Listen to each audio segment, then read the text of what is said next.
Patay ang usa ka inahan human nadaro sa usa ka sakyanan. Ang biktima og nakabangga pulos padulungay sa usa ka medical mission sa Baungon, Bukidnon. Atong sayron ang detalye niini sa live report ni Cyril Chavez. Cyril.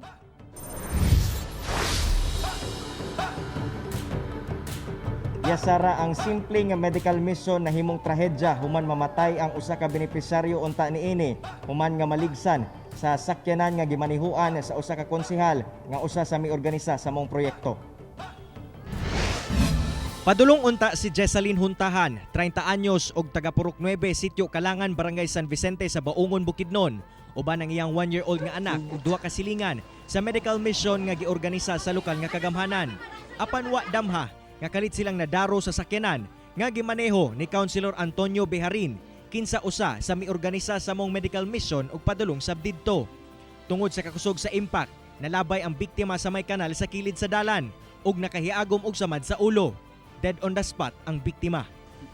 Base sa iyang istorya, nag-blurred iyang pananaw. Muto nga na lose control siya sa pagpaniho sa iyang sakyanan.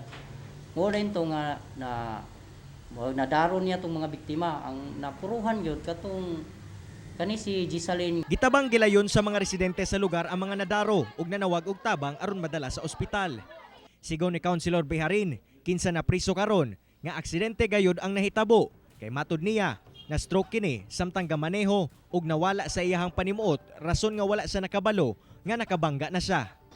I was really devastated and feeling broken kay amo ba itong mga constituents.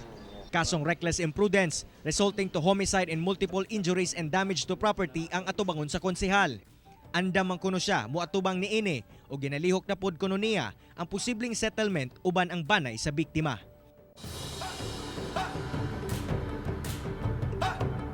Sara, pahimangno sa otoridad ngadto sa mga motorista labi na katong mga gamaneho nga siguruhong anaa sa saktong kondisyon usa mo maneho aron malikay sa disgrasya. Sara.